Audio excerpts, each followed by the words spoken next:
జై గురుదత్త శ్రీ గురుదత్త. జీవితంలో సుఖదుఖాలు అనేవి రాజు నుంచి బంటు వరకు అందరినీ కూడా ఇవి స్పృశిస్తూనే వెళ్తాయండి. అయితే వాళ్ళ యొక్క జీవన విధానాలను బట్టి కొద్దిగా తారతమ్యాలు ఉండొచ్చునేమో, కానీ ఈ సుఖదుఖాలు అనేవి ఎవరిని వదిలిపెట్టకుండా మాత్రం వెళ్ళవండి. అది గొప్పవాడి నుంచి చిన్నవాడి వరకు కూడా, ఉన్నత స్థితిలో నుండి అధమ స్థితిలో ఉన్నవాడి వరకు అందరినీ కూడా ఈ సుఖదుఖాలు స్పృశిస్తూనే వెళ్తాయి. అయితే సుఖం తర్వాత దుఃఖం, దుఃఖం తర్వాత సుఖం వస్తాయని ఖచ్చితంగా మన పురాణాలు మనకు చెప్తున్నాయండి. దుఃఖము సుఖము ఎవ్వరికీ ఎప్పుడూ నిత్యం కాదండి. ఈ విషయాన్ని మనం తెలుసుకోగలగాలి. అయ్యో దుఃఖం వచ్చిందని చెప్పేసి మనం బాధపడుతూ కూర్చుని నా జీవితం అంతా ఎప్పుడు ఇలాగే ఉంటుందా? కాదు, సుఖం కూడా ఉంది. ఎప్పుడూ సుఖంగానే ఉండదు, దుఃఖాలు కూడా వస్తుంటాయి. దాన్ని కూడా అలవాటు చేసుకునేటటువంటి మనస్తత్వం మనకి రావాలి. సుఖం అంటే రెండు దుఃఖాల మధ్య తాత్కాలిక విరామం అంటారు కొంతమంది మహానుభావులు. అయితే మన పంచమ వేదం అద్భుతమైన మాటలు చెప్పిందండి. ఏమని చెప్తోందంటే, సుఖస్యానంతరం దుఃఖం దుఃఖస్యానంతరం సుఖం ననిత్యం లభతే దుఃఖం ననిత్యం లభతే సుఖం. ఎంత చక్కగా చెప్పింది చూడండి. సుఖం తర్వాత దుఃఖం వస్తుందంట, దుఃఖం తర్వాత సుఖము వస్తుందంట. దుఃఖము సుఖము ఎవరికీ ఎప్పుడు నిత్యము కాదని దీని అర్థం మనకి అర్థమవుతుంది. సుఖం అంటే రెండు దుఃఖాల మధ్య తాత్కాలిక విరామం అని కూడా మనకి తెలుస్తోంది. సుఖ దుఃఖాలు రెండు కూడా మన మిత్రులు లాంటి వాళ్ళండి. ఎలా అంటే, ఒకళ్ళు మన ఇంట్లో విస్తరేసుకుని మనం భుజిస్తుంటే మన పక్కన భుజిస్తూ ఉంటారు. ఇంకొకరు తలుపు వాకిటి దగ్గర నుంచుని ఉంటారు. ఆ భోజనం అయిపోయి, సుఖం అనే భోజనం అయిపోయి ఆయన బయటికి వెళ్తే దుఃఖము అనే ఆయన బయట ఉన్న ఆయన లోపలికి వచ్చి మన పక్కనే కూర్చుని మళ్ళీ పూజిస్తాడు. అంటే వీళ్ళిద్దరూ కూడా ఖచ్చితంగా వాళ్ళ పనులు వాళ్ళు చేసుకుని వెళ్తారండి. నాకు ఎప్పుడూ సుఖాలే కావాలంటే రావు, నాకు ఎప్పుడూ దుఃఖాలే ఉండాలని ఎవరు అనుకోరు కూడా, అది కూడా జరగదు. ఖచ్చితంగా సుఖ దుఃఖాలను మనం అనుభవించాల్సింది. దుఃఖం వచ్చిందని చెప్పేసి బాధపడిపోయి ఆత్మహత్యలు చేసుకుంటే దాన్ని పిరికితనం అంటారు. దుఃఖాన్ని ఎదుర్కొనే స్థితి రావాలి. ఉంటాయండి, చాలా స్థితి ఎలా ఉంటుందంటే చాలా నీచమైన స్థితికి కూడా తీసుకెళ్తుంది. ఆ స్థితిలో కూడా మన ఆత్మవిశ్వాసాన్ని కోల్పోకూడదు. మన ఆత్మవిశ్వాసాన్ని ఎప్పుడైతే కోల్పోతున్నామో నువ్వు ఓడిపోయావు అని అర్థం. మనం దుఃఖాలు వచ్చాయని చెప్పి మనం ఓడిపోకూడదండి, మనం ఓటంపాలు అవ్వకూడదు. ఖచ్చితంగా ఆ దుఃఖానికి గల కారణాలు వెతుక్కొని దాన్ని సుఖంగా మార్చుకోవడానికి ప్రయత్నం చేయాలి. నిత్య జీవితంలో సుఖ దుఃఖాలు రెండూ ఎదురవుతాయి. సుఖానికి పొంగిపోవటం, బాధకి కుంగిపోవటం రెండూ తగదనే మన పెద్దలందరూ కూడా చెప్పే విషయం మనకి అదేనండి. దేన్నైనా సరే అది సుఖం అవ్వచ్చు, దుఃఖం అవ్వచ్చు, యథాతథంగా స్వీకరించి అనుభవించాలే తప్ప వాటికి లొంగిపోకూడదండి. సుఖం వచ్చింది కదా అని సుఖానికి లొంగిపోకూడదు, దుఃఖం వచ్చింది కదా దుఃఖానికి లొంగిపోకూడదు. ఇలా లొంగిపోతే చాలా ఇబ్బందికరమైన పరిస్థితులు ఏర్పడతాయనేది ఖచ్చితంగా మనకు తెలుస్తోంది. అయితే సర్వసాధారణంగా సుఖాన్ని కోరినట్లు దుఃఖాన్ని ఎవరు కూడా ఆశించరు కదండి. కానీ సంభవించిన సమస్యల దుఃఖాగ్నిని తట్టుకున్నవారు, ఆ వేదనలు దహించిన వారు అగ్నిలో కాలిన మేలిమి బంగారమై జనాల మనస్సుల్లో నిలిచిపోతారండి. అలా నిలిచిపోయిన వాళ్ళు చరిత్రలో చాలా చాలా చాలామంది ఉన్నారు. మనకి ఉదాహరణలో చాలామంది మహానుభావులు మనకి కనిపిస్తూ ఉంటారు. కానీ ఎందుకు మనసు ఏమనిపిస్తుందంటే, దుఃఖం వచ్చినప్పుడు నాకొక్కడికే వస్తున్నాయి అనేది అనిపిస్తుంది. ఆ ఒక్కటి మార్చుకోగలగాలండి. మనలో ఉన్నటువంటి దౌర్భాగ్య గుణమో మరి ఏ గుణమో తెలియదు, కానీ దుఃఖాలు వస్తున్నాయంటే నాకు ఒక్కడికే వస్తున్నాయని ఎక్కువ ఫీల్ అయిపోతూ ఉంటాం. ప్రపంచంలో ఉన్న ప్రతి ఒక్కడికి సుఖ దుఃఖాలు అనేవి వచ్చి వెళుతూ ఉంటాయనేది గమనించుకోగలిగితే మన దుఃఖం కాదని.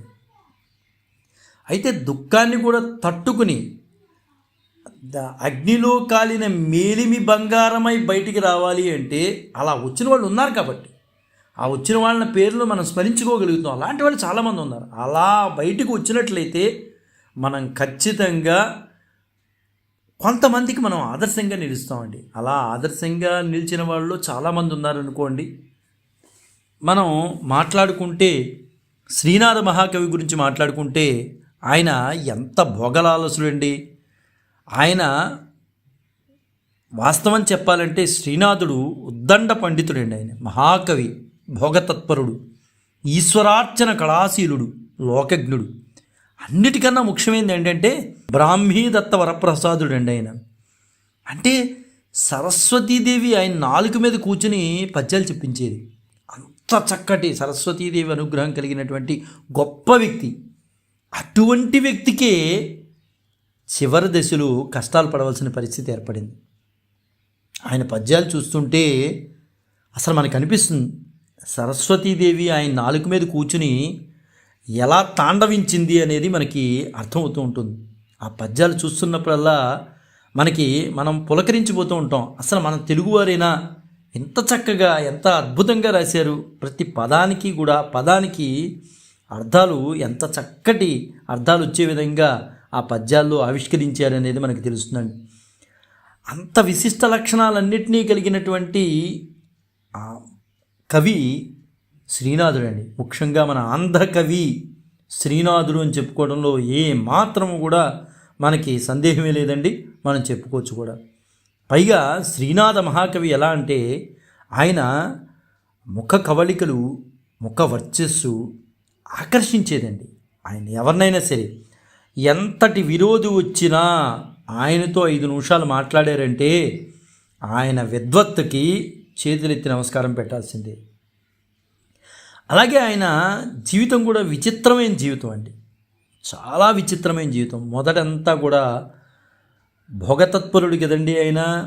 ఆయన పద్యాలు చెప్పడం, రాజుల నుంచి బహుమతులు పొందడం, ఎంత ఆనందభరితమైన జీవితాన్ని గడిపాడంటే ఆయన అంత ఆనందభరితమైన జీవితాన్ని గడిపాడు.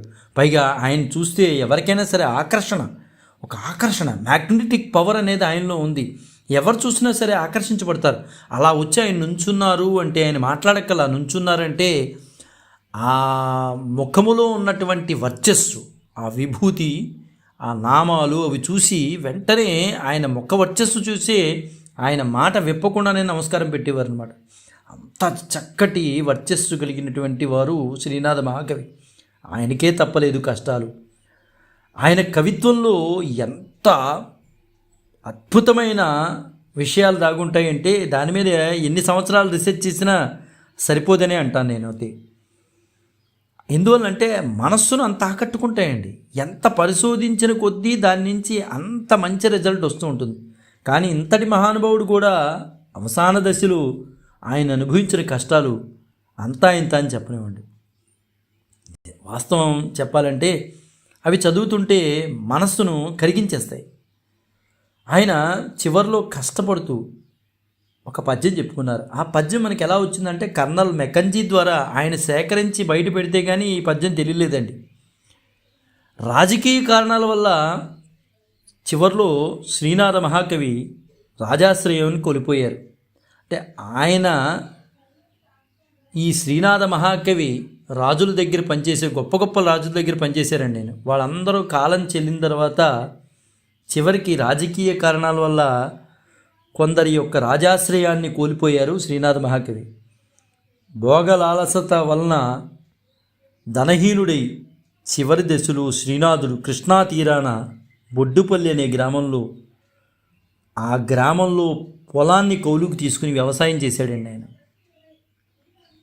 ఆ వ్యవసాయం చేసి చివరి దశలో ఆయన పరిస్థితి అంతా కూడా ఇబ్బందికరమైన పరిస్థితిలో ఉన్నప్పుడు ఆయన ఒక చాటు పద్యం చెప్పుకున్నారు. అది వింటుంటే కళమని నీళ్ళు వస్తాయండి. అంత గొప్పవాడికి కూడా కష్టాలు తప్పలేదు. చివరిలో అవసాన దశలో కష్టాలు తప్పలేదు. అంటే దీన్ని బట్టి మనం అర్థం చేసుకోవాల్సింది ఏంటంటే సుఖము దుఃఖము అనేది ఖచ్చితంగా ప్రతి వ్యక్తిని కూడా స్పృశిస్తూ వెళుతుందండి. దానికి భయపడిపోకూడదు. ముందు మనం నేర్చుకోవాల్సిన విషయం ఏంటంటే భయపడిపోకూడదు. తట్టుకోగలిగే శక్తిని ప్రసాదించమని భగవంతుడు కోరుకోవాలి తప్పించి నా కష్టాన్ని తొలగించేసి వెంటనే నాకు ₹1 ఇచ్చేయంటే భగవంతుడు ఇవ్వడండి. భగవంతుణ్ణి మనం కోరుకోవాల్సిందల్లా ఇక్కడ మనం పొరపాటు పడేది ఇదేనండి. మన కష్టాలు వెంటనే తొలగించేసేసి నాకు కోటి రూపాయలు 2 కోట్లు 3 కోట్లు ఇచ్చేసి నా కష్టాలన్నీ పోతాయనుకుంటే అది భగవంతుడు కూడా నవ్వుకుంటారండి. వారు ఆయన కూడా నవ్వుకుంటారు, ఏంటి వీడు ఇంకా అజ్ఞానంలోనే ఉన్నాడా అని. మనం ఏం కోరుకోవాలి భగవంతుడంటే, స్వామి నువ్వు కష్టాలు ఇవ్వు, ఏం పర్వాలేదు, కానీ దాన్ని తట్టుకోగలిగే శక్తి నాకు ఇవ్వు, నాకు ప్రసాదించు అని స్వామివారిని మనం కోరుకోవాలి. ఎందువల్లంటే మానవ శరీరం ధరించి వచ్చిన ఆయనే కష్టాలు పడ్డారని మనం చూస్తున్నాం కదండి, చూసాం కదా, అన్నీ విన్నాం కదా, పురాణాలన్నీ మనం చదువుకున్న వాళ్ళమే కదా, చక్కగా గ్రంథస్థమై ఉన్నాయి. మానవ శరీరాన్ని ధరించి వచ్చిన వారే ఎన్ని కష్టాలు పడ్డారు. శ్రీకృష్ణ పరమాత్మ ముందే వారి పిల్లలు చనిపోతే వారు ఎంత మదనపడి ఉంటారు. ఇలాంటి చిన్న చిన్న విషయాలు, మరి శ్రీరాముడు కట్టుకున్న భార్యకి దూరం అయ్యారు, ఎంత కష్టమైన విషయం. అంటే దీన్ని బట్టి మనం అర్థం చేసుకోవాల్సింది ఏంటంటే, నాకు ఒక్కడికే కష్టాలు వస్తున్నాయనే మాటని ముందు మన డిక్షనరీలోంచి చించేయాలండి. నాకొక్కడికే కష్టం కాదు, నాతో పాటు అందరికీ ఉన్నాయి కష్టాలు, అది ఇవాళ రేపు అంతే తేడా. అలా అనుకున్న రోజున మనకి ఏ రకమైన బాధ ఉండదు. కానీ కష్టాన్ని తట్టుకోగలే శక్తినివ్వు అని మాత్రమే భగవంతుని మనం కోరుకోగలగాలి. అలా కోరుకున్న రోజున ఎంత బాధించినా కష్టాలు మనం చెలించకుండానే ఉంటాం. అలా చెలించకుండా ఉన్న రోజునే నువ్వు ఖచ్చితంగా విజయం సాధిస్తావు. అయితే ఆయన శ్రీనాథ మహాకవి చివరిలో ఒక పద్యం చెప్పారు. ఆయన ఇబ్బందులు పడుతూ కష్టకాలంలో పద్యం చెప్పుకున్నారు. ఆ టైంలో కూడా ఆయనకి పద్యం వచ్చింది చూడండి, చాటు పద్యం. ఆ పద్యం కర్నల్ మెకంజీ ద్వారా బయటికి రాబడింది. ఆయన కనుగొని ఆ పద్యాన్ని బయటికి తీశారు. సరే, ఆ పద్యం ఏంటో తెలుసుకున్న తర్వాత శ్రీనాథ మహాకవి ఎంత బాధపడుతూ ఆ పద్యాన్ని చెప్పారనేది, ఆ పద్యం వింటున్నప్పుడు కూడా మన మనసులో కొంచెం బాధ కలుగుతుందండి. అంత భోగలాలసుడు, అంత ఇబ్బంది పడ్డా ఆయన అని అనిపిస్తుంది. సరే, ఆ పద్యం ఏదో తెలుసుకున్న తర్వాత దాని గురించి మనం మాట్లాడుకోవడానికి ప్రయత్నం చేద్దాం. కవిరాజు కంఠంబు కౌగెలించెను కదా, పురవీధి ఎదురెండ పొగడదండ, ఆంధ్రనైషధకర్త అంగ్రియుగ్మంబున తగిలియుండెను గదా నిగళయుగము, వీరభద్రారెడ్డి విద్వాంసు ముంజేత వీయమందెను కదా వెదురుగుడియ, సార్వభౌముని భుజాస్తంభమెక్కెను గదా నగరి వాకిట నుండు నల్లగుండు, కృష్ణవేణమ్మ కొనిపోయే నింత ఫలము, బిలబిలాక్షులు తినిపోయే తెలలు పెసలు, బొడ్డు పల్లెను గొడ్డేరి మోసపోతి, ఎట్లు చెల్లింతు టంకంబులు 7 నూర్లు. విన్నారుగా పద్యం, ఎంత అద్భుతంగా ఉందండి. ఆయన బాధ అనేది ఆ చాటు పద్యంలో మనకి తెలుస్తోంది. ఎట్లు చెల్లింతు తంకంబులు 7 నూర్లు, అసలు ఎంత చక్కగా ఆయన చెప్పారండి. అసలు అది వింటుంటే చాలా బాధ అనిపిస్తూ ఉంటుంది. రాజకీయ కారణాల వల్ల రాజాశ్రయాన్ని కోల్పోయారు ఆయన. చివరిలో ధనహీనుడై శ్రీనాథ మహాకవి కృష్ణా తీరాన బొడ్డుపల్లి అనే గ్రామంలో పొలాన్ని కౌలుకి తీసుకుని వ్యవసాయం చేస్తూ ఉండేవాడు ఆయన. అయితే ఫలసాయం అంతా కూడా ఒకసారి వరదొచ్చి కొట్టుకుపోయిందంట. కాసిని పెసలు నువ్వులు పండితే అవి ఏం చేసాయి, బిలబిలాక్షులు అంటే పిట్టలండి. ఈ పిట్టలు వచ్చి ఆ నువ్వులు ఆ పెసల్ని కూడా తినేసిపోయాయట. అంటే ఏవో అంతా పోయింది, ఏదో మిగిలింది కదా, పెసలు నువ్వులు మిగిలి ఉన్నాయి కదా అంటే వాటిని కూడా పిట్టలు వచ్చి తినిపోయాయట. కౌలు ఆయన చెల్లించలేకపోయాడు. ఎప్పుడైతే కౌలు చెల్లించలేకపోయాడో ఈయన మీద వ్యతిరేకత ఉన్నవాళ్ళు ఈయన్ని వ్యతిరేకంగా చిత్రీకరించి దండనకి గురి అయ్యే విధంగా చేశారు. ఆయన ఎలా చేశారు, ఆయన్ని పురవీధుల్లో ఎదురెండలో నడిపిస్తూ పొగడదండ అనే శిక్షా సాధనాన్ని తగిలించారట. ఊరు బయట ఉండే నల్లరాయిని కవి సార్వభౌముని భుజానికి ఎక్కించారటండి. ఎంత దురదృష్టకరమైన విషయం. అంటే కష్టం అనేది అందరినీ కూడా స్పృశిస్తుంది అనటానికి మనం మాట్లాడుకుంటున్న విషయం అదండి. ఎంత భోగలాలసుడు అయినా చివరిలో ఒక నల్లరాయిని ఆయన భుజాన మోసాడు. ఆయన కవి సార్వభౌముడైనటువంటి శ్రీనాథ మహాకవి ఆంధ్రనైషధం రచించిన మహాకవి కాళ్లకు నిగళయుగము అంటే సంకెళ్ళు తగిలించారండి. ఎంత బాధాకరమైన విషయం. ఆంధ్రనైషధకర్త శ్రీనాథ మహాకవి ఆయన కాళ్లకు సంకెళ్ళు తగిలించారు. భుజాన గుండు మోసేందుకు ఆధారంగా చేతులకు వెదురుగడ ఊతం పెట్టారట.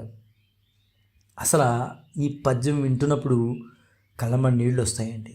ఆయన ఎంత కష్టపడ్డాడు మహానుభావుడు. ఆ పరిస్థితిలో ఆ నల్లగుండు తీసుకొచ్చి నడుం మీద పెట్టి చేతుకు సంకెళ్ళు వేసి ఆ చేతులకు వెదురు కర్ర ఇచ్చి నుంచో పెట్టారంటే ఆయన యొక్క పరిస్థితి ఏంటనేది మనకి ఊహించుకుంటుంటేనే భయంకరంగా ఉంది. అలాంటి పరిస్థితులను కూడా ఆయన చాటుపద్యం చెప్పుకున్నాడు. అంటే ఏదిచ్చినా ఈశ్వర ప్రభావమే అనుకునేటటువంటి గొప్ప మనస్సున్న వ్యక్తి శ్రీనాథ మహాకవి అండి. అందుకునే ఆయన అన్ని కష్టాల్లో ఉన్నా ఆ అగ్నిలో దహించి ఆ కష్టాలను బయటకు వచ్చాడు. ఈ రోజున మనం ఆయన గురించి మనం మాట్లాడుకోగలుగుతున్నామంటే అన్ని కష్టాల్లో ఉన్న ఆయన భయపడలేదండి. బాధపడ్డాడు కానీ భయపడలేదు. కష్టాలను ఎదిరించి నిలిచాడు. ఆ సమయంలో కూడా చాటుపద్యం చెప్పాడు కదండి ఆయన. కాబట్టి కష్టాలు అనేవి సహజం వస్తాయి, సహజం రావాలి. కష్టాలు వస్తేనే మనకి విలువలు కూడా తెలుస్తూ ఉంటాయి.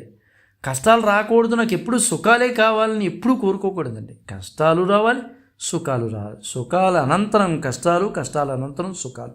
ఇవి తప్పదు. మనిషి జీవితాన్ని పొందినటువంటి ఏ వ్యక్తి అయినా చివరికి పరమాత్మ అయినా ఆయనకి కూడా తప్పదు అనే విషయాన్ని గ్రహించుకోగలిగిన నాడు ఈ సమాజంలో ఆత్మహత్యలు అనేవి పూర్తిగా నివారించబడతాయండి. ఎంత కష్టం వచ్చినా నేను నిలదొక్కుకోగలుగుతాను భగవంతుడికి వెళ్ళి. అంటే ఇప్పుడు సమాజంలో ఏమైపోయిందంటే టీవీలకి ఎక్కేసి ఈ కష్టం వస్తే నీకు ఈ భగవంతుడు ఎలా తొలగిస్తాడు, అలా తొలగిస్తాడు, అలా తొలగిస్తాడు, ఇలా తొలగిస్తాడు ఇవి చెప్పడం వల్ల అవి నిజమే అనుకుని వాళ్ళు పిచ్చి ఊహాగానాల్లోకి వెళ్ళిపోయి అవి జరగకపోయేసరికి వాళ్ళు ఆత్మహత్యలు పాలవుతున్నారు. చెప్పేటప్పుడు చాలా స్పష్టంగా చెప్పాలి. నీ కష్టాన్ని తొలగించడానికి భగవంతుడు ఉండడు. నీ కష్టాన్ని తట్టుకునే శక్తి కావాలి అని భగవంతుని కోరుకోని మనం కష్టాల్లో ఉన్న వాళ్ళకి డైరెక్షన్ ఇవ్వాలి. నీ కష్టాన్ని వెంటనే తీసి ఈ చేతిలోంచి తీసి ఇలా అనగానే ఆ కష్టాలన్నీ పో అలా అనుకుంటే ఆనాడు పాండవులకి కృష్ణుడు వెంటనే ఇలా అని చేత్తో అని వాళ్ళ కష్టాలన్నీ తీసేసేవాడు. నేల మీద అన్నం తిన్నారు వాళ్ళు. నేల మీద బంగారు పళ్ళెల్లో తినవలసిన వాళ్ళు తింటున్న వాళ్ళు నేల మీద అన్నం పెడితే తిన్నారు. కనీసం ఒక పూట భోజనానికి కూడా నోచుకోలేని పరిస్థితిలో వాళ్ళు ఉన్నారు. ఇవన్నీ కృష్ణ పరమాత్మ పక్కన ఉన్నప్పుడే జరిగినవుగా. ఆయన ఇలా అంటే చేత్తో అయిపోయేవుగా. ఇవన్నీ కూడా తెలిసుండి కూడా ఇంకా పిచ్చి స్వభావంలో మనం ఉంటున్నామంటే మనకి చెప్పేటటువంటి వాళ్ళే దానికి ప్రధాన కారణం అంటానండి. నీకు కష్టాలు పోతే ఈ దేవుణ్ణి పట్టుకుంటే కష్టాలు పోతాయి, ఆయన కష్టాలు తీర్చేసి కష్టాలు తీర్చడు. కష్టాన్ని తట్టుకునే శక్తి ఇస్తాడు భగవంతుడు. ఆ కష్టాన్ని తట్టుకోగలగాలి. అది కూడా ఒక సమయం ఉంటుందండి. ఆ సమయం దాటిన తర్వాత నుంచి బాగుంటుంది. ఎప్పుడు నాకు కష్టాలే నా జీవితంలో ఏడవకూడదు. నీకు సుఖాలు కూడా అనుభవించావు. సుఖాలు చెప్పేందుకు? కష్టాలతో బాధపడుతున్నప్పుడు సుఖాలు అనుభవించిన రోజులు గుర్తుపెట్టుకో. సుఖాలు అనుభవించావు, చక్కటి సుఖాన్ని అనుభవించావు. ఇప్పుడు కష్టం వచ్చిందని చెప్పి బాధపడుతున్నావు. సుఖం అనిపించిన రోజుని చెప్పగలిగావా? ఎవరికైనా నేను ఇంత సుఖపడ్డానని చెప్పావా? చెప్పలేదుగా. కష్టం వచ్చినప్పుడు ఎందుకు చెప్తున్నావు? దాన్ని అనుభవించే శక్తి నీలో కావాలి. అందుకే భగవంతుణ్ణి మనం కోరుకోవాల్సిన ముఖ్యమైన విషయం ఏంటంటే, నాకు ఎన్ని కష్టాలనే ఇవ్వు, కానీ అది తట్టుకునే శక్తి ఇవ్వటం మాత్రం నీ బాధ్యతే స్వామి అని మనం కోరుకోగలగాలి తప్పించి నా కష్టాన్ని ఇలా చేత్తో తీసే స్వామి అని మనం మాత్రం ఎప్పుడూ కోరుకోకూడదు. ఎందుకంటే మహానుభావులు మన ముందున్నటువంటి ఎందరెందరో మహానుభావులకే తప్పలేదు ఆ కష్టాలు. కాబట్టి ఖచ్చితంగా మనం కష్టాలను తట్టుకునేటటువంటి శక్తిని సంపాదించడానికి ఆ భగవంతుణ్ణి ప్రార్థన చేద్దాం. జై గురుదత్త, శ్రీ గురుదత్త, శ్రీపాద శ్రీవల్లభ చరణదాసులు, మానికొండ రాజశేఖర శర్మ, రాజమహేంద్రవరం. స్వస్తి.